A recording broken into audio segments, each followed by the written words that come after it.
Chez nous, pour parler réussite scolaire, ça ne dépend pas que de l'école. Il y a aussi les devoirs à la maison. Vous allez voir, c'est un gros facteur d'inégalité.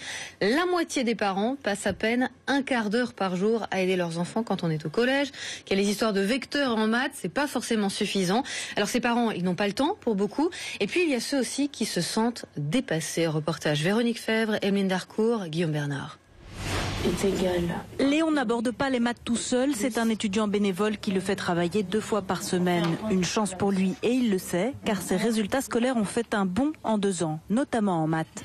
De 2 à 10 et cette année 13. Avant, il y avait ma mère qui ne pouvait pas vraiment m'aider. Ça a changé parce que déjà, ma mère, elle est contente. Ma famille est contente et tout, bref. Mais c'est un progrès. Et l'analyse est en effet partagée par sa mère. Entre mon siècle et son siècle, il y a des méthodes différentes. On ne connaît pas comment ça fonctionne. Français, histoire, culture générale, on s'en sort. Mais dès que c'est des trucs techniques, c'est pas possible. Il faut laisser ça à des gens qui s'y connaissent. Comme la maman de Léon, 35% des parents craignent les devoirs à la maison, source de stress. Au collège, seuls 29% des parents se sentent en mesure d'aider leur enfant dans toutes les matières. Si on proposait aux parents d'installer les devoirs à l'école et non plus à la maison, vous aurez plus de 70% de gens qui voteraient oui.